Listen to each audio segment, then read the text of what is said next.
The following program has not been approved by any sanctioning bodies associated with MLS, US Soccer, or Don Garber. It is not intended to replace actual informed opinions from soccer experts. Side effects may include propensity to spout bad takes, excessive use of salary acronyms, and a longing for the return of running penalty kicks. The World Scam is not responsible for increased enthusiasm for Major League Soccer after listening.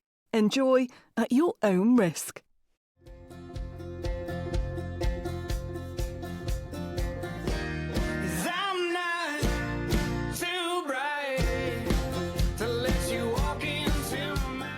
Oh, hey, you. Welcome back to the World Scam. So happy to have you here. It's Kevin, along with the Chief. And Chief, this will be episode 2 now that we have done on video. And I have to ask you, yes, how do we feel about it? Well, I haven't watched any of the video back, so Good. I refuse to. I don't want to know what I look like on this. I guess, what was it, like a big thing about like a decade ago? Everyone has to pivot to video. That's like the whole big thing.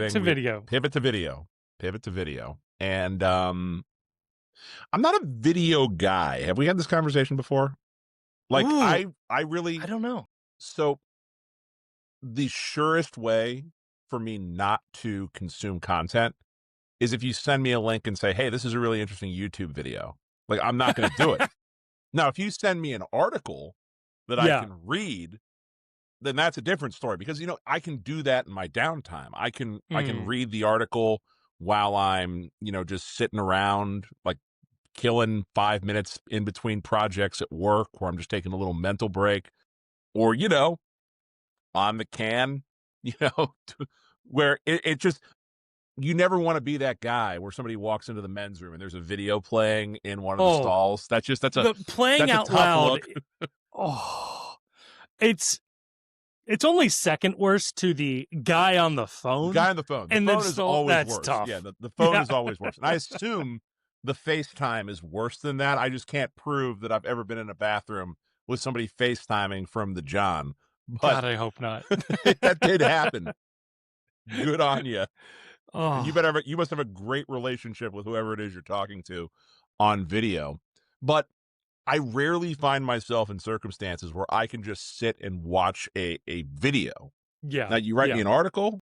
Hell yeah. So all about it. So I have been personally resistant to this pivot to video for the postcast, but yeah, I'm told the metrics require it by Kevin. So here we find ourselves. Well, I'll tell you this. I also don't As I duck out of frame to he's like, now I've got to like be careful. Like, I'm having a drink of water in the middle of the show. Now it's on camera. What's up with that? No, this is my view. This is an audio first medium. However, given how people find things, YouTube is better at offering things up. So if somebody were to search for Major League Soccer league news or matchup recaps or something like that, you're more likely to, one, do that searching randomly on YouTube, and two, YouTube's more likely to offer you up something. If you try to do this on like your favorite podcast app of choice, you will be given a number of options. But the problem with that is, like, podcasts sort of live forever. And there are some podcasts, like one that I love is In Our Time from the BBC, where they'll just have like an entire episode on the moon, an entire episode on, fake. You know, Gulliver's Travels. Yes. Also a fake. Saint. Probably also fake. Yeah, of course. But those can live forever. Like, literally, the topics are timeless. So unless some major discovery comes out about the Count of Monte Cristo, it's probably going to be okay. But that means you're also going to go type in LAFC Vancouver playoff matchup, and you're going to get the last 5 times those teams have played as offerings that are all going to be presented as the exact same thing. So, since we are going through the effort of making all of this stuff, having these conversations, recording them, I thought, and maybe this is selfish of me, we should make it easier to find. Yeah. I don't know that anyone needs to find this. That I also agree with. Yeah, I don't know that I want this to be found. Also, I don't know that anyone should be listening to this. This is profoundly uninformed takes on Yes. on the world's game, as it were, or the world's gam, as it was. Yeah. I the other thing too, I guess, to give you your credit on this, is that algorithms for podcasts are way different than the algorithm for like a song. Like, Yeah. for example, I know some people are Spotify enthusiasts. I'm an Apple Music enthusiast because I'm loyal to the brand that supports MLS, obviously. Come on now. And so, I have eclectic music tastes, and algorithms are how I find new music. And I got served up a band on my algorithm that I was really excited to listen to. And it turns out they're a local band from Denver with like 30 social media followers, but they're incredible. Nice. If you're into jam bands, Orca the band, look them up. They are Okay. phenomenal, and I wish they were bigger because now I'm never going to see them, because I'm never going to find myself in Denver when they're playing a live show. Yeah. But it's not like when you listen to a podcast that like you finish listening to Extra Time or Soccer Wise and they feed you another episode of some other MLS show. You would be a sicko just to let the thing keep playing and, oh, here's a completely unrelated podcast I didn't know I wanted to listen to. So you don't have that same ability of discovery just by waiting for the next song to play. That's a big commitment to sit through like an hour episode of something and then just go on faith that the algorithm's going to give you the next thing you want to listen to. You know what's so funny about that? You're 100% right. 1000% right. However, what you've just described is syndicated radio. Yeah.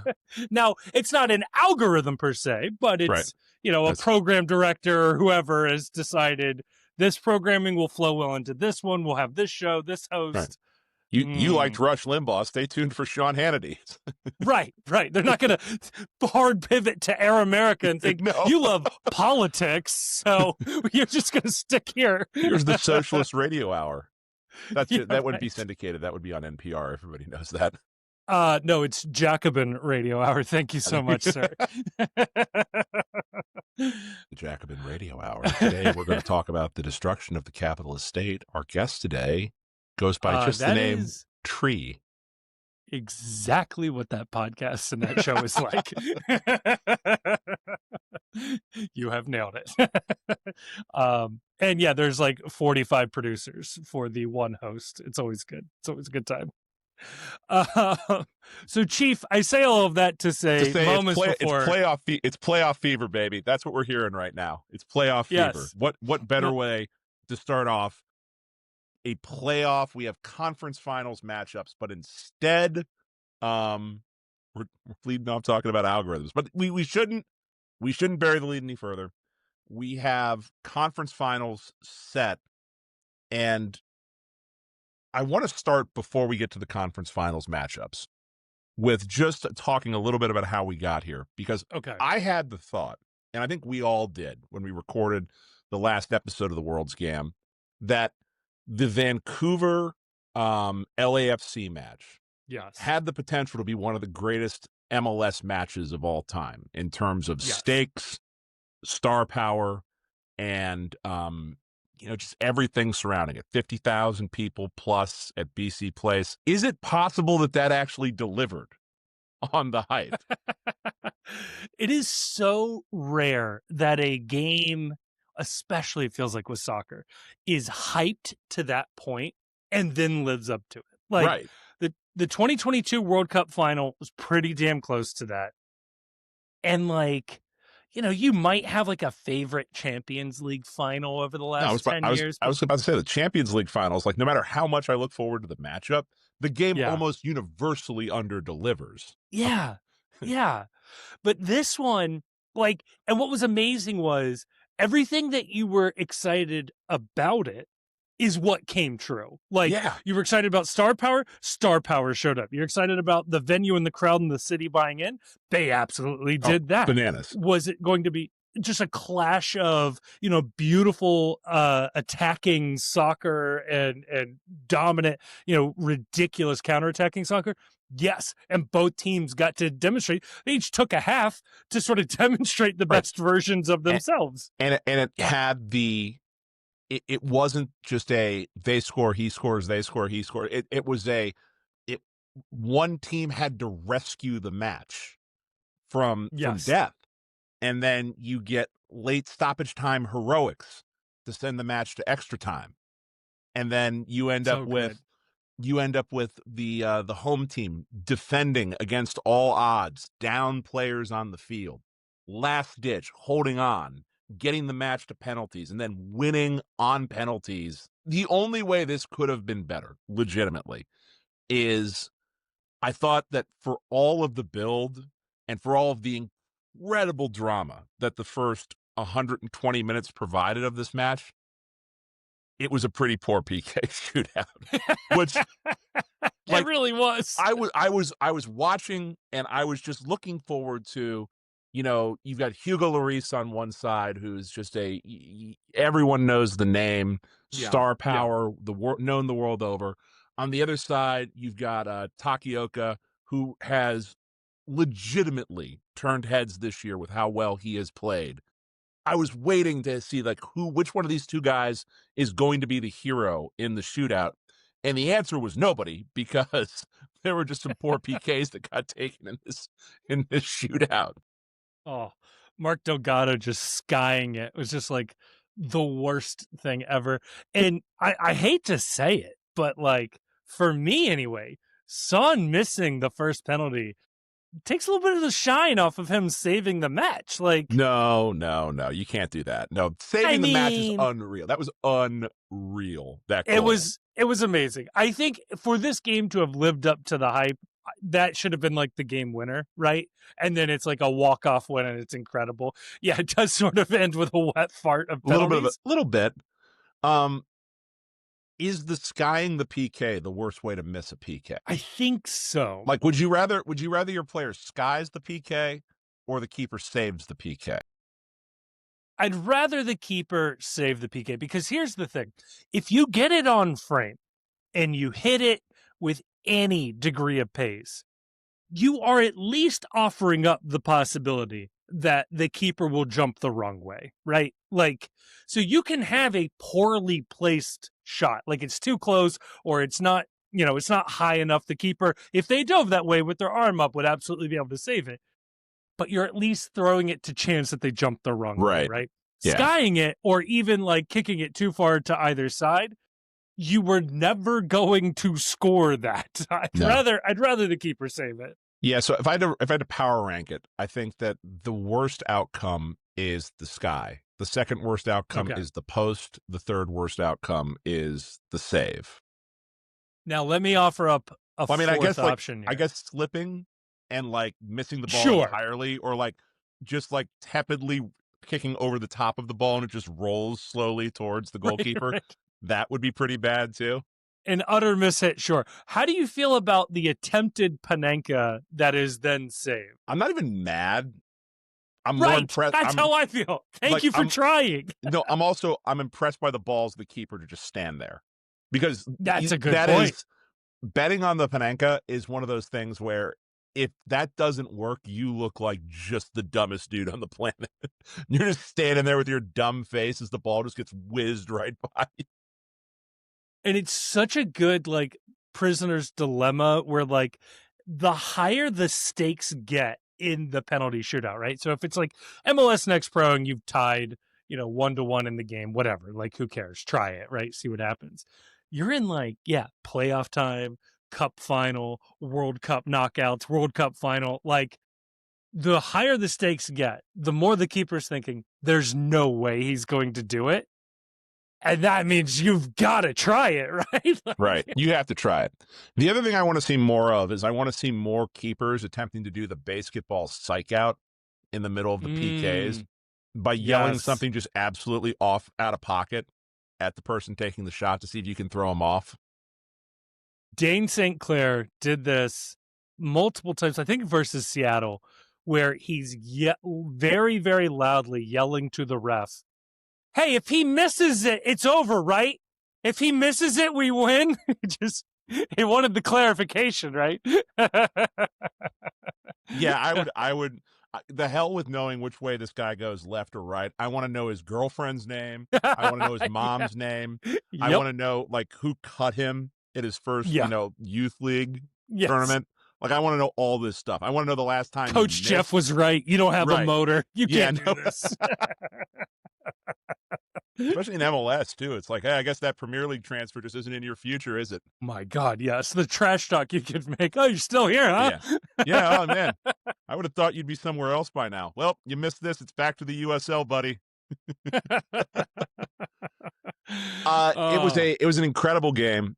I predicted a Vancouver win in this game. I don't think I would have been unhappy with either one of these teams advancing.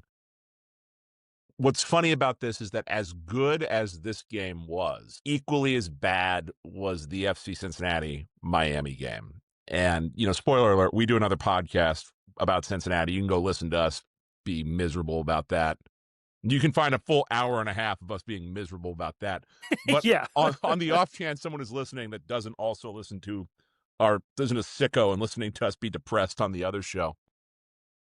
My takeaway from this game with FC Cincinnati, Miami, the further away we get from it, is just that Leo Messi, as annoying as it is for everyone that isn't a fan of Inter Miami or a personal fan of Messi, which I find tremendously weird, but we can do an entire episode on that at some other time. Yes. His form right now is just next level. Like, I think he's averaging a goal contribution roughly every half hour of match time being played. He is virtually unguardable right now. He's doing whatever he wants on the field offensively. They're incredibly efficient with their goal scoring chances. They do not waste opportunities where they find themselves in, odd man rushes or with the ability to put the ball into the danger area and create goal scoring opportunities. In hindsight, I think we probably overthought a lot of what was going on with this game. This is a team Miami that flattened Nashville, I think 4-0, and they go into Cincinnati and they flatten Cincinnati 4-0. What was your big takeaway from this match? Because I don't know, it kind of ties into what happened with Philly, but were we all overthinking the fact that Miami is the best team in the East and we should have just defaulted to where the talent was? I mean, if you have done that in all of the other knockout tournaments that Miami has been in so far, you would have been wrong in all of them except for that first Leagues Cup, right? So I don't think it was fair to say, we all should have seen this coming. However, I do think we all probably missed the warning signs, let's call it, that Miami's defense got really good down the stretch. And that was ultimately what helped. Throw in that Messi has been on a career, tear of form right now. I really enjoyed that FC Cincinnati was being used as a point of comparison amongst the Ronaldo and Messi stands on Twitter the last couple of days, where Ronaldo scored against a goalkeeper who was quite literally a part-time dentist over the weekend. And FC Cincinnati's starting goalkeepers getting called into the U.S. men's national team camps and things. So, although, maybe Roman wants to dabble in the off season to. I'm not denying a man his hobbies, right? But I will tell you this: I think a better gig if you have a hockey team in town locally that you can work with. That's a good point. But no, I think maybe the biggest takeaway is the evolution of Messi as a manager, and that is Messi benching Luis Suarez. Now, I know people are going to say, hey, isn't Mascherano the manager? To which I say, no, he's not. No, they have a player manager, player GM. Yeah. No, if he wanted Luis Suarez starting, Luis Suarez would be starting for Inter Miami. Yeah. You're not ignoring what Messi wants for the other 10 guys that are on the field with him. Suarez, I think it's very clear right now. He's not going to be around next year. We know that already. He is just a liability on the field for them. Like, what he offers offensively, they lose in defensive intensity, and they lose in their ability to engage in any form of a press or to move in transition. They're a much better team without him on the field. I think the other thing, too, that we may have overlooked a little bit, and I'm almost think it's funny bringing this up, is did we overlook sort of Goss theorem applying to Messi, too? because last year was his first full year in MLS. This will be his first. No. This is his first year after the sort of debut year in MLS, because he had a cup of coffee in Right. 2023. Like, he Yeah. was here for one game in the U.S. Open Cup. He was there for part of Leagues Cup and off and on down the stretch when they didn't make the playoffs. Maybe we should have all been more cognizant of the fact that full year 2 was going to look a lot different than full year 1. It's terrifying to think what like Silvetti and Allende could bring to this team It's with before you even no get into Suarez. DePaul. Right. You have full DePaul, and I don't know how this works. Do they open up a DP spot here? Is that what's happening? I think So, DePaul takes that DP spot that Suarez is opening, I think, right? I'll need to but look what Busquets is also retiring. Yeah, I don't know. So I think that just makes DePaul and Messi the only That's DPs. insane. That's insane. This is why, look, I get it. If you are an Inter Miami fan, you have a ball. Enjoy it. You know what? Living on cloud nine. Living on cloud nine. Look, I get it. I'm a Tampa Bay Buccaneers fan. I lived through having Tom Brady on my team, like late career Tom Brady. It was awesome. Did I rub it in everyone's face that the GOAT chose my team and was leading my team to a title? Yes, all the time. Absolutely. Literally anyone that asked. It's like, hey, what's it like not rooting for Tom Brady? Couldn't be me. I get you want to be the insufferable fan, but have a little self-awareness that the rest of us are looking at this and thinking, the math does not math for this team. The math doesn't math on how many international spots you have. The math does not math on how you're doing this with only one or two people being a designated player. You can enjoy this by all means. Like, sports are ephemeral. The good times don't last forever. Please enjoy this. But also, please spare a thought for the rest of us trying to figure out how they keep getting away with this. Yeah. So, yeah, Miami, Messi, pretty daggone good. And again, just held in back-to-back matches, Surridge and Mukhtar and Brenner and Evander and Denke scoreless. Like, these are players and teams that have had no problem scoring this year, and they were unable to do it when push came to shove against Miami. So, Kevin, this is going to be like sort of an ongoing bit of conversation. And I know we have 2 more games to talk about before we talk about the conference matchups, which I think are tasty. But big picture with these 2 matches in particular, on one half of the bracket, you had Thomas Muller, Vancouver Whitecaps, Hyunmin Son, LAFC. Here you've got Lionel Messi, Miami. Are we seeing a level up in the required level of superstar that you need to anchor your team if you want to be taken seriously as a title contender? Because right now, the way I see things is that if you were to ask me who the 3 best teams in the league are, I would say number 1, Miami, number 2, in a close number 2, Vancouver, and even though they lost, number 3, LAFC. And all 3 of those teams have brought in not just, designated players, but superstar, world-class, played at the highest level in the highest leagues level of designated player. Are we looking at a situation where the price of admission to the top of MLS is attracting one of these top stars as one of your designated players? I certainly think that's part of it, because on the other side, you have Philadelphia, NYCFC, Cincinnati. No, I'm not even going to sorry. put Cincinnati in this conversation, because I'll put Minnesota and San Diego here, which are incredibly well-coached teams. Dare I say, designated teams. Like, there are certainly good players on these teams. I am not discounting the work that Anders Dreyer has done. I'm not discounting the work that even a player like Marcanic has done in Minnesota. You need good players to be a good team. That is obvious.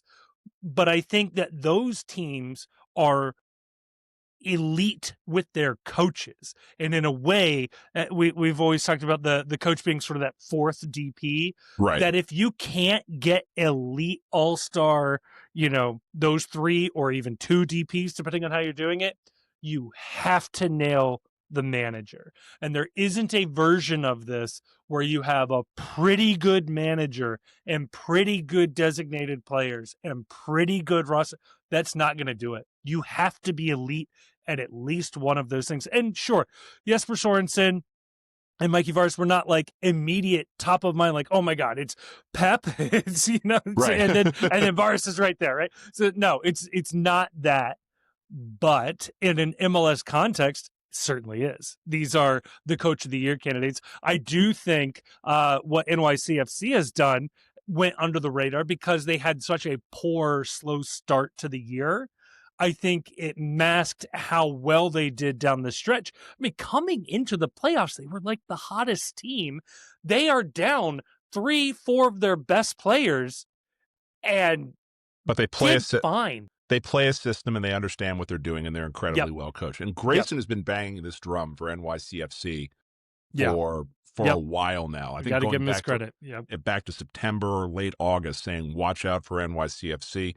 Credit where credit's due on that. I do agree with that idea, though, that if you are not going to be able to bring in a ultra talented top of the list style, change the trajectory and changes the gravity on the field level of designated player, you better have that full buy-in from the coach, from the team on the coaching staff, and you better have elite level coaching underneath that, which is kind of, to bring it back to Cincinnati and bring it back to, I'm trying to think what other team falls into this category, like a Nashville falls into this category, I think, where these are teams, Charlotte to a certain extent as well. These are teams where I'm kind of curious. You put a pin in this as we look forward to next year.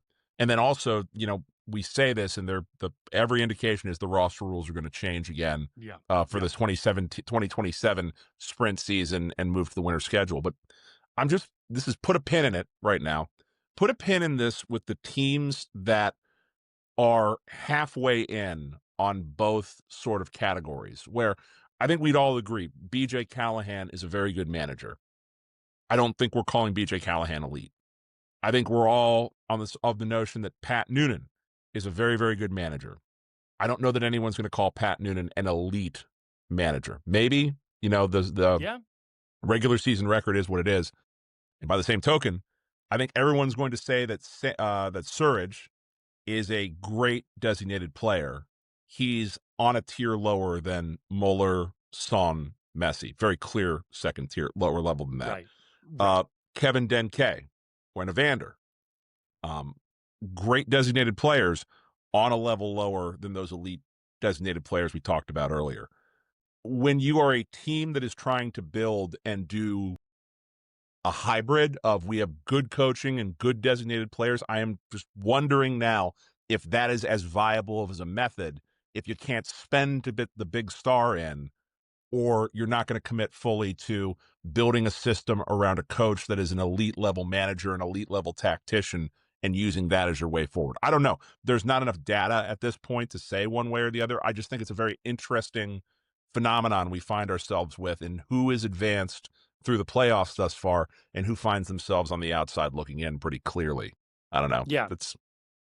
Yeah, I think that's exactly right, because what I found very interesting and why I lobbied for it to be the second most exciting game this weekend was San Diego and Minnesota, where these are two teams that their identity is their system. Their identity might as well be their coaches. And they have radically different ideas on how they approach the sport of soccer, to the point where you'd be forgiven for thinking they were two different teams playing two different sports. Right. It's kind of like if a rugby team was brought on to play soccer, you'd be like, well, they might have something that can translate, but they do this, right? That there is, this is a fun fact right here, that every year, every other year, I don't know what the cadence is, but some of the top teams in the AFL, the Aussie rules football, they go and they play some of the top teams in Irish rugby using a modified rule set that sort of combines Amazing. both those two things. Where if you've ever watched Aussie rules, it's like you can see a passing resemblance to rugby. Not really. Right. And so they somehow managed to meld these two things together. And I think we should do this more often for sports. Like, I absolutely believe once a year the NFL should do a preseason game against a CFL team and play CFL rules for one game. Yes. I want more of this. Give me a soccer game where, the striker can actually pick the ball up and run. Like, there's one person allowed to use their hands in the middle of the field.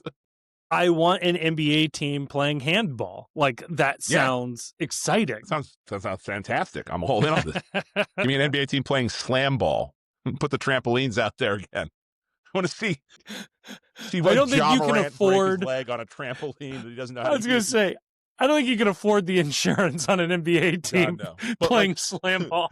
But wouldn't you enjoy just like the collective just like gasps as fans watch their like star player like jump for the trampoline and just hope that nothing goes wrong? Man, I'll tell you, it's the defenders that scare me the most, where they're gearing up for contact and the jump. Right. They're loading up to put you on jacked up on ESPN. We should probably touch on it so too. So that's here. Minnesota, is what I'm trying to say. Yeah, it's Minnesota. We should touch on it. Minnesota kind of wanted to make this game a rock fight. There was not a lot of offensive firepower being shown by Minnesota for most of this game. I think Minnesota has had a very nice season. I think that they are incredibly well coached, like you said. The problem with Minnesota is that, and Philly has the same problem. We're going to talk about these two games. Like, what is it that is the reason that sort of links Philly and Minnesota? Why are they not advancing? And it's because just at some point in the playoffs, you run into a situation where you just need a special player to do something special to basically to press the. You're thinking about it on like a PlayStation controller. You've got like the square, the X, the triangle, the circle. And if you're a high level talent, you've got a button in the middle that's the do something button. And what was the difference in these games? Like, you talk about San Diego, Anders Dreyer has the do something button right there. And he hits the do something button, and all of a sudden it's 1-0. And Minnesota is chasing a game that they just don't have the firepower to come back in. And I feel bad for Minnesota because this feels like a solvable problem, just to have someone in who can be a goal-scoring threat or be a creator in either a striker, a winger, or an attacking mid somewhere in there. They just didn't have that, and that's why they're going to be watching the next round at home.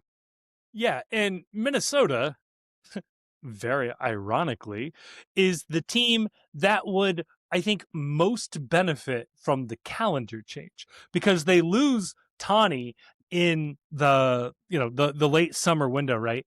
And they do not have the ability to replace him. And they end up playing a third of the season basically without a top level striker. That's exactly what they were missing. Man, you gotta wonder if the schedule change. And ironically, Minnesota fans are the number one complainers about it, and probably for good reason. Rightly so. Yeah, I don't want to visit Minnesota to play a game in December.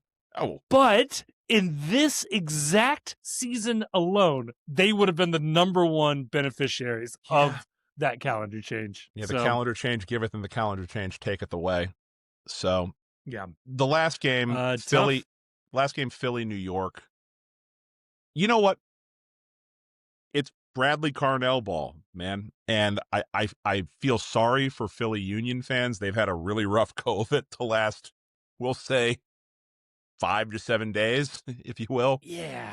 It's not been great to be a Union fan. I don't think that anyone's particularly thrilled about the direction of the club right now. There's going to be a lot of questions about what the future is with Ernst Tanner and, the leadership in that club. But this was eminently foreseeable. I mean, we've all been sort of waiting for it for the entire year, is that when you think about energy drink soccer, quote unquote, and you think Bradley Carnell coach teams, they are teams that start hot, they can stay hot for a spell, but at the end of the day, it is really, really difficult to win high pressure series of playoff games when your number one thing you're doing is it's aggressive high pressing. It just there for whatever reason there is a shelf life on that strategy, and the shelf life is usually right about this point in the playoffs. It is kind of scary, like how you could set your watch to a team built like this just collapsing right when they need not to. Like you'd almost wonder if Philadelphia wouldn't just like forfeit every game for the month of July if it meant they could sort of reserve that power for one extra month at the end of the year. Because yeah, the supporter shield's great, and I'm not going to begrudge any team, winning that. I'm sure a lot of Philly fans would have rather have won the cup. They've gotten close to the last couple of years. Yeah, like that's frustrating. Now, credit to Philly. Matt Freese has an incredible game in Yeah. this one. I looking more and more like an absolute lock as the U.S. men's national team goalkeeper, and for good reason with this one. So I do think on some level, it's not like they were dominated in this game. Like you do have to appreciate that I think if it's not an elite goalkeeper there, you probably win this one, and you might even win this one handily. Unfortunately, you do have to play the teams that are on your schedule here. Right. That was not going to be the case. And it's like when you have an elite goalkeeper that is playing as well as Freeze did in this game, it was just incredible. Like it's a goalkeeping clinic that he puts on. And again, what you're looking for is you're looking for moments of brilliance from someone that puts the ball in a spot where the keeper can't go because they have the ability to do that, to go place a shot. That's not what Philly has on the roster. That's not how they're built. They're not built with that kind of idea in mind. And for me, I think there's some existential questions that Philadelphia has to sort of address. And I think chief among them is how confident are you that this team can continue with this style of roster build, this style of play, not even this style of play, but just this method of doing business if you're going to have to blow out most of the front office as a result of this investigation that we talked about last week on the episode. You're almost in a position right now where if I'm a Union fan, I'm asking a lot of questions about, okay, who's the next guy that's going to come in and run with this? Because it feels from the outside looking in that this was very much an Ernst Tanner operation leveraged on what Ernst Tanner was very good at. And, that it survived from Jim Curtin to Bradley Carnell. I'm less confident it survives with just Bradley Carnell and a new general manager. Yeah, and you'll notice that Jim Curtin's struggles happen when Albright and Noonan and some of the other backroom staff left Philly as well. So, I mean, the success is great. It's always going to beget a sort of brain drain there. And yeah, somebody like Ernst Tanner, just speaking on his, 9 to 5 abilities here. Yes. Just his soccer acumen. Major caveat. Yes, I think could have done that, but you're exactly right. I am shocked that he still has a job. I find it equal parts like hilarious and disgusting that they're going to leave it back up to another investigation, given the fact that it took Pablo Maurer just sort of very casually in a way pointing out like, hey, that investigation was garbage. Was a sham. Like there are recordings of this. Like I understand if it's like he said, she said a little bit, but like once you've got hard evidence, it's going to be real difficult for you to convince me otherwise. Yeah. I get the sense it's a foregone conclusion. And I would hope now, so. Now that the season is over, there will be a quiet parting of the ways is probably the best way that I would describe it. I haven't heard that. It just makes a lot of sense when you put a lot of the tea leaves together on this, because there's no way you can come back from this. Like there's no amount of sensitivity training you can go to that will stop for how repeated and pervasive the conduct was. The best you're ever going to get out of that is you're just going to get better at hiding it, because that's just who you are at this point. Like the whole oh, this is not a reflection of who I am. No, this is absolutely a reflection of who you are when it is this pervasive, this ongoing, and has been repeated, even though there was an order to do something about that in the interim. So I think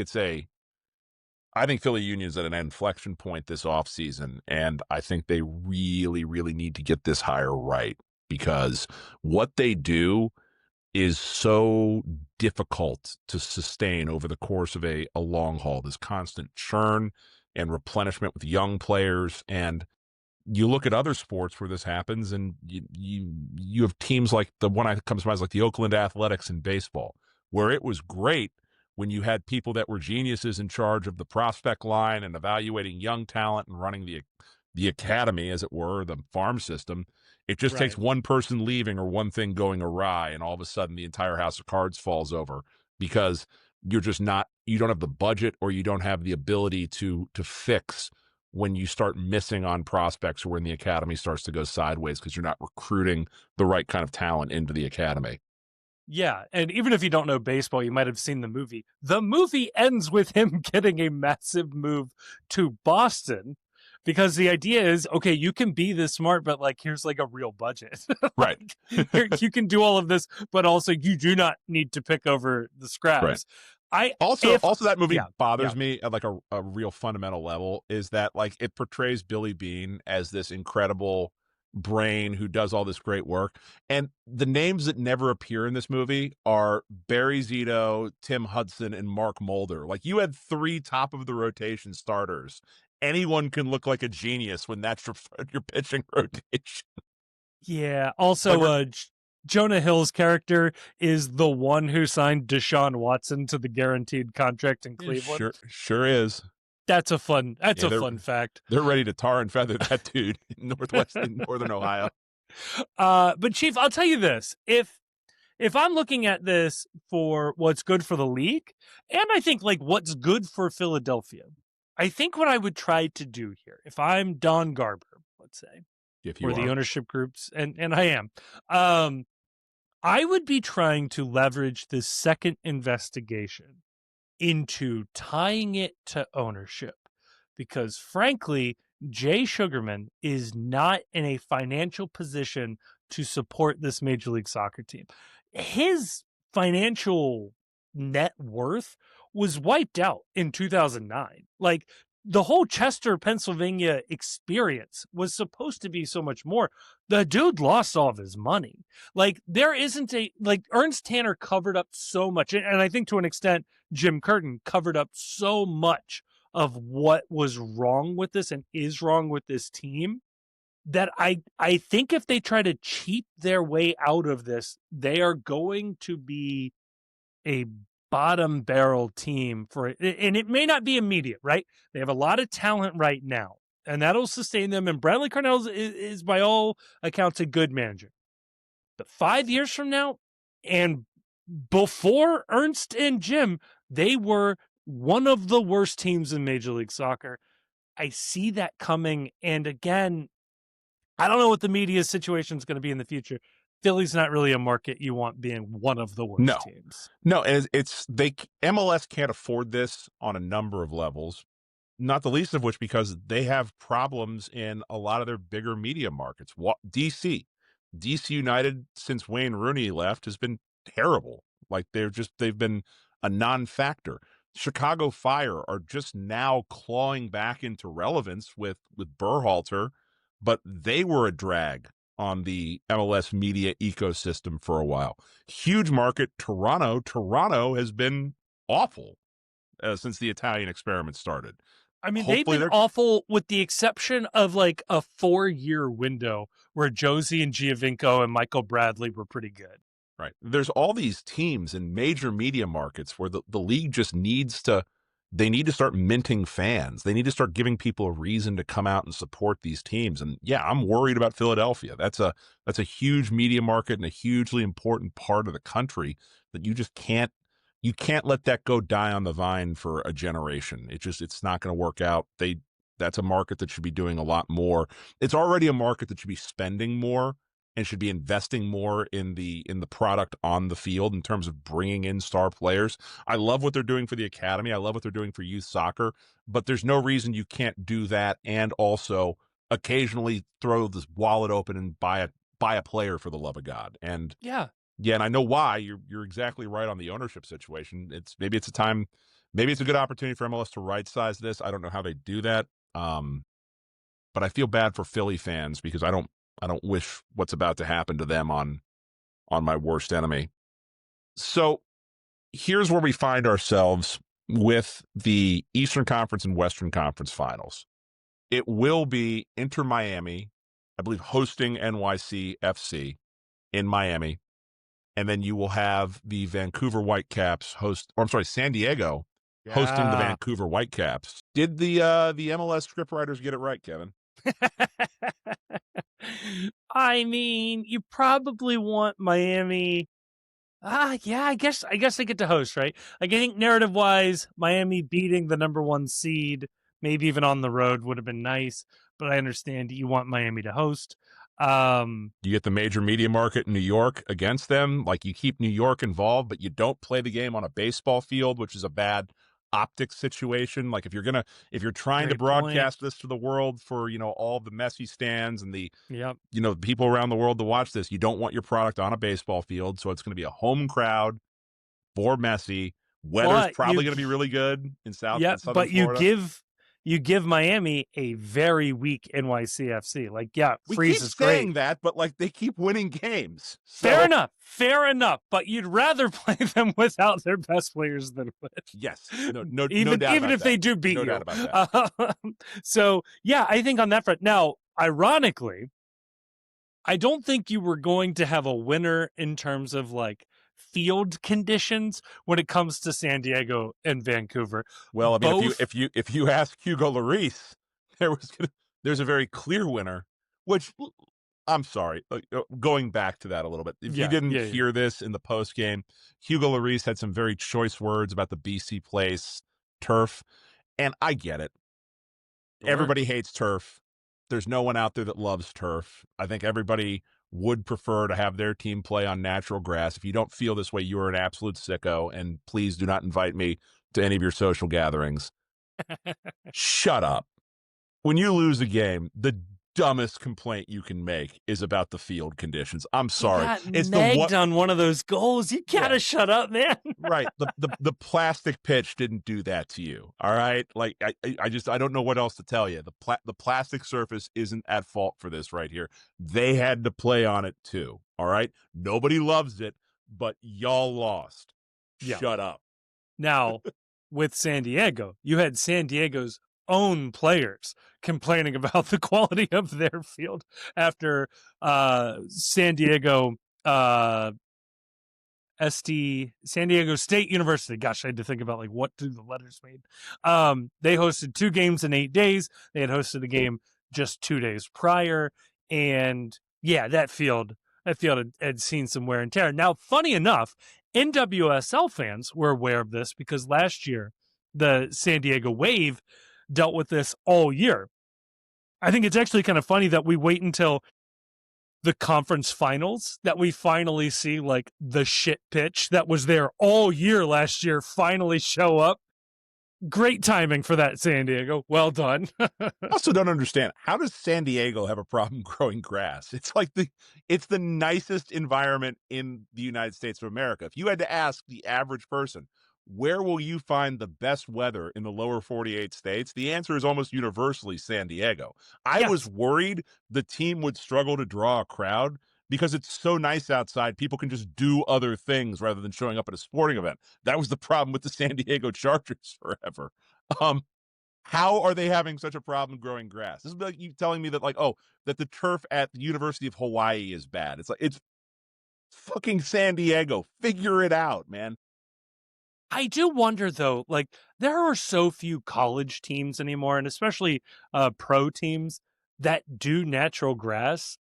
I wonder if it is really just that college football and grass and then soccer on top of that just doesn't mesh. I mean, there are 3 teams using it now, but there's got to be a solution, right? There's Yeah. got to be a Wait, solution. I have an idea. This just occurred to me, actually. Okay. This is we're workshopping this on the fly. Okay.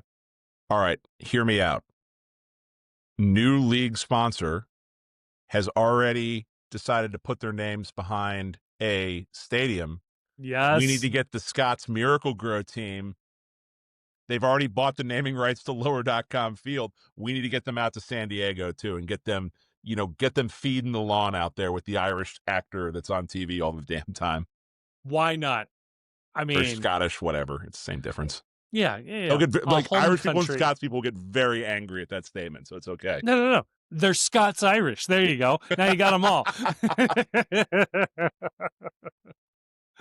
Well, that would be a solution there potentially. I'm very excited for these two matchups. It's saying something that, my team can get eliminated, our team can get eliminated, and I can still be excited to watch games in the Eastern Conference and Western Conference finals. I mean, everybody's rooting for Vancouver, Miami, right? Like, that's the game we all want to see. Like, they're going to be, I hope they're good games, but there's a very, very clear, this is the out. Like, if MLS was ever going to WWE style rig two games in order to get a preferred final, this has got to be it, right? Absolutely. And you would have Miami hosting that. So I think the optics and, frankly, the time zone works out very well for the rest of the world watching this game. I do think if you look, okay, I'm going to speak for every fan that is not a San Diego fan real quick. Nobody wants to see the expansion team win in the first year. Nobody. No. Absolutely nobody. It's embarrassing. It's embarrassing to every other team that the expansion team wins. Every fan base should be personally embarrassed that the expansion team wins. Every front office should be personally embarrassed that the expansion team wins. And it's not like San Diego went out and built a roster that nobody else can. It's not like they found a manager that nobody else could. Nothing they did was particularly revolutionary. Correct me if I'm wrong. They have a draft pick or two starting on defense. Cincinnati couldn't run Corey Barrett out of town fast enough, and he's making goal contributions on this team. They would have paid Gam along with him to get rid of Corey Barrett, and he's a contributing member of San Diego. I think he was technically waived, Chief, so I think they might have actually gone ahead and paid a large portion of his salary to walk away, and he has a backheeled assist for that final goal, or for the sole goal there. Unbelievable, what is happening in San Diego. It's a great story, and frankly, they're playing some incredible soccer. If they did win, I don't necessarily think it's a surprise. Maybe if it's against Miami. I think it's a surprise. I think if San Diego beats Vancouver, I think it's a surprise. I think Vancouver is clearly the more talented team here. They have the better players. Vancouver has been the story of this entire season. It really feels inevitable. It feels wrong if Vancouver isn't an MLS Cup after their brilliant run through CONCACAF Champions Cup. They will be the living embodiment of stop making excuses about having to play too many matches. Nut up. You can do it if Vancouver can do it. What's funny, though, is that if you are a fan of San Diego or NYCFC, you have to have the biggest it's us against the world thing going on right here. It's just all house money. What's funny about the NYCFC thing is very clearly MLS wants Messi in MLS Cup final. I think legitimately, there is panic at MLS HQ over the idea that Messi is now so close to the cup that they won't get that photo that they so desperately crave of him raising MLS Cup that they will use in marketing materials from now until the heat death of the universe. They want that photo so badly. To the point that I really do believe that a call might come in from league headquarters on a questionable call to be like, you know what, award the PK. Yeah. Like the Buffalo Wild Wings button. We're going to hit that and make sure that something goes down right here. Yeah. And I don't know that. Okay, this one may not be on the up and up. 75 years from now, when we have been perfectly good, it'll have been worth it. We will have done everything we needed to. Right. It's like the Doctor Strange. There was only one way in a billion that this works, and it requires that you guys have to lose right here. This is a penalty. Having said that, that's the league office. We're in a very weird position right now where I think that if you polled the people that run MLS to a person they're pulling for Inter Miami. If you polled the fans of MLS, I think that for the first time potentially ever, NYCFC is the sweetheart of MLS. It is truly like, yeah, the Middle Eastern oil club, the B team to Man City, or frankly probably the C or D team to Man City at this point. They own so many teams. You can't be a fan of a financial group, mate. Like all of that. Yeah, man, like nobody has liked them for the whatever it is 10, 11 years now that they've been in the league. And yet, Yep. despite all their injuries, they're the hero that we all need right now. We need someone to step up. Cincinnati and Nashville have failed. We need someone to step up and stop it from happening. Now, NYCFC, there's a chance Miami puts like 10 up on them. Like, I'm not ruling it out. Okay, Freeze is a great goalkeeper. They have a strong defense. Maybe they grind this game out, right? But the way Miami is flying right now, oh boy, this could get nasty. Which means that we don't see this coming, and it's going to be a 0-0 game going into extra time out of nowhere. Of course, how that goes. Yeah, Now, and an own goal is what ultimately Right. gets a team through here. Now, on the other side of the bracket, Vancouver, San Diego. I don't know. Where do you think that the league is standing on this? If you polled the fan bases, I do feel like even though, Vancouver made big moves, they have Thomas Muller. Theoretically, when you sign the big player, people are kind of like, screw these guys. I have had a soft spot for Vancouver all year. It's not like it's a fan base that has been covered in glory for all this time. Yeah. They don't know where the team is playing next year. The stadium situation hasn't been sorted. There were rumors earlier in the year that the team might be on the block to get relocated somewhere out of Canada.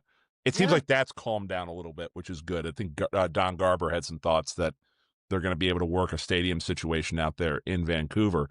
But this is a team that going into this year, I think a lot of people pegged to be one of the worst teams in the league, at very least miss the playoffs. There's uncertainty about the team's future. I find Vancouver to be, as hard as it is to root for Miami and like Miami, I feel the exact opposite about Vancouver. I think Vancouver is a very, very easy team to root for as a neutral. I've never been more happy to be wrong in a preseason prediction. I had them picked as my spoon winners. Okay. Like I thought they were good. Didn't age well. The vibes were so bad, right? An absolute no-name manager. They had just sold off their best player. They had just sold off a player who had contributed like most of their goals in goal contributions there in Fafa Pico. The team's up for sale, by the way, in addition to them having lease issues and like floating like a half-hearted, hey, we're going to try to find a stadium nearby. Also, the mayor of Indianapolis is telling people they have an MLS team. That's weird. So, like, there's a lot of moving pieces here. And I was just like, man, the vibes are so bad. Like, this team is going to crash and burn. And they did the exact opposite of that. So I'm happy for them. I hope they win. I do think, like if you're script writing this, like a Vancouver Miami final is great because I think whoever is your winner helps the league, quote unquote, with like, maybe you get more political goodwill to do something nice for Vancouver, that maybe they, it's easier to get a new stadium, or they get, agreeable terms to BC Place, whatever it is. I think that's good. Again, San Diego winning would be terrible for every team. I can see it of like kind of doing like a Las Vegas Golden Knights thing, right? The Chicago Fire kind of did this when they first joined the league. Atlanta too, I think. Yeah, I think Atlanta didn't win the cup immediately, won Open Cup first year. But LAFC. Same idea. Yeah, LAFC. Yeah, just like immediate buy-in from the fan base. They will have goodwill for the next decade before they really have to think about like, God, we're losing them. Can I push back on this for a second? Ooh, please talk to me. If you are a San Diego fan, I know you don't want to hear this. Yeah. Losing is better for you right here. Ooh, talk to me. Because you have nowhere to go but down. if you lose in year one. That's a great point. What do you have to challenge you then at that point? You have suffered nothing. There has been nothing. You have not that you haven't earned this, but you haven't earned this. You haven't experienced the despair of, hoping that you won't win the wooden spoon. You haven't experienced the despair of having a general manager that doesn't know how to sign talent to save his life and wasting a contract on a designated player that everybody knows isn't going to work. You haven't had the despair of a very public breakup between your star player and the front office that throws the entire plan into turmoil. You haven't had the despair of a scathing tell-all article being written about your club by Pablo Maurer. You haven't had the despair of a horrific injury to a player that ruins a season. You haven't had any of that. You have only known good. And if all you know is good and all you know as a fan is good, it's going to skew everything. It's like only eating, sugar. It's like eating cake for breakfast and cake for lunch and cake for dinner. Eventually cake stops meaning things to you. Like the championship needs to be cake, and there's such a thing as too much birthday cake. So while you will be mad losing right here, I think in the long run, it will make you a better fan. It will make you a stronger fan. It will make you more, dare I say, in San Diego, it will make you more loyal to your club. Careful. It will make you more loyal to your club because there is nothing that breeds loyalty to a sports team, and especially nothing that brings loyalty to a soccer club quite like just barely failing. That's It's true. not like losing and like having awful seasons. We say that builds character. It kind of does, but nothing builds character quite like I almost got there. I could taste it and it was ripped away from me. And it will suck for walking out of the stadium. You will want to stop consuming content about the league. You will want to swear off the sport. And then slowly, as we go into December and into January, well, let's see what we're doing in the market. You hear Who's about coming that back? new rumor? Yeah. Yeah. Oh, we got this exciting. He's 21. He's eligible for a U22. Let me check out this YouTube video where someone's playing techno music over the same highlight of him shooting 15 times. You'll come back. The pain is temporary. You will come back, and you will come back a stronger fan than you otherwise would have if you tasted success immediately. I believe that genuinely in my heart. Chief, I'm glad you brought up the loyal. I was going to ask, does losing a team, I'd even throw the Chargers a little bit in here as well. Does that count as suffering here? You live in San Diego. The weather's beautiful 360 days a year. Like I'm not here for your sob story. Oh, okay, fair enough. So Chief, after this Thanksgiving weekend, and I appreciate the nicely timed and spaced out matchups here. Again, an unfortunate little wrinkle of our current calendar. It is up against some of the best college football has to offer. But who do we think is playing on Saturday, December 6th for MLS Cup? I'm going to go chalk. I'm going to say it's going to be, well, not chalk because the seeding is different, but I think the two teams that are the favorites right now that I would consider to be the two best teams left in this pool, Miami and Vancouver. I think it is going to be a Miami-Vancouver final in Miami, and it will be one of the biggest MLS Cups in history in terms of worldwide interest in this. Mueller versus Messi, Miami versus Vancouver. I think the longest flight that a team can take to play one another in MLS as well. That feels right. Right. I don't know what Montreal to San Diego is, but yeah, I think Vancouver, Miami has got it. Got it. So that's my prediction, and I would be very excited to watch that. As I look through the permutations of how these matchups could go, I don't know there's a matchup that I don't like. There's something interesting with every single one of these matchups. But that's the one I want to see. And I think it's convenient. I think those are the two best teams that are left right now. Yeah. Everything that we've seen so far would not have me picking against that, right? Like, could NYCFC do it? I guess they could, right? Nobody, including us, really thought they had a chance against Philly. They suddenly did. San Diego. It would be the second straight year where a New York team has really just defied the odds and out of nowhere ended up in the MLS Cup final. That's a good point. I don't That's a know good what point. I don't know what's in I don't know what Zoran's doing up there in New York, but something's cooking in New York. And then I guess if San Diego wins, I guess the narrative is like Western Conference expansion teams might have it too easy.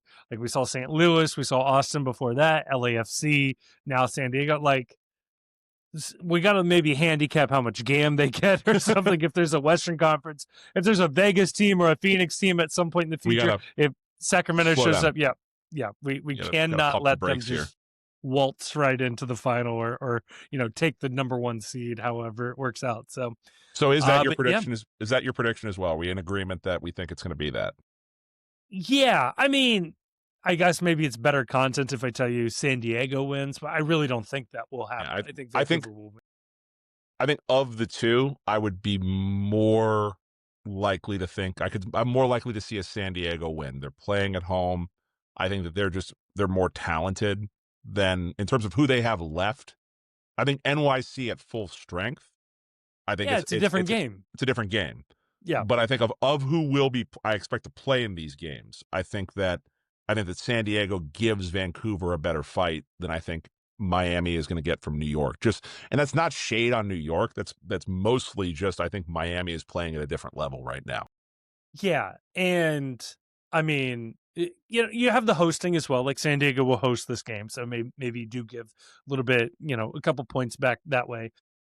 Miami, again, they're playing incredible and will host this game. And should they win the final, man, it's tough to bet against them right now. Like here's a bigger question for you. I haven't looked this up, and I'd be curious to know the answer. If it is in fact Miami versus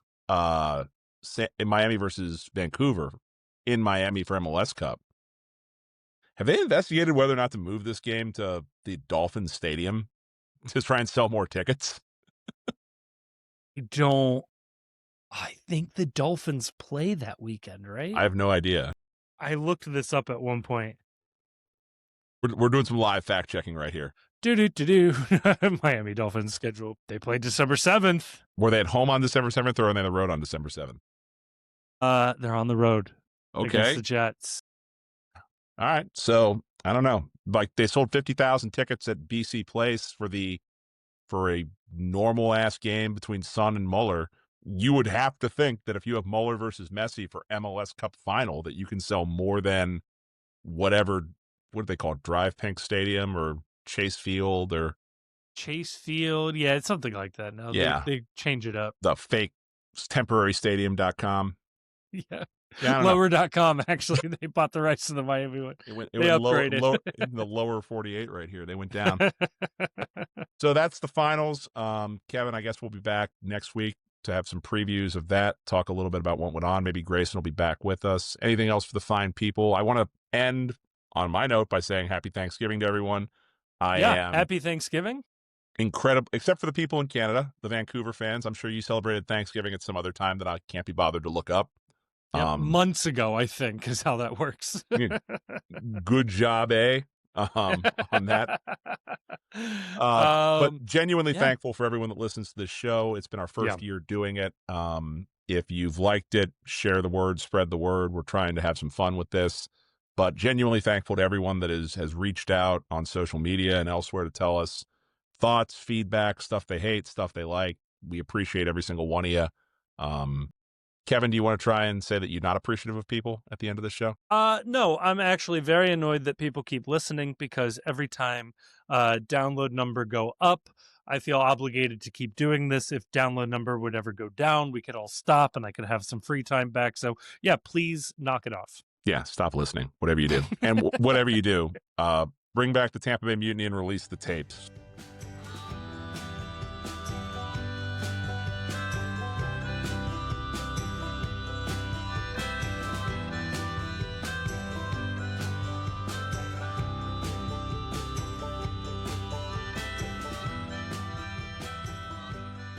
The World's Gam is a production of The Post Cincy. You can check us out online.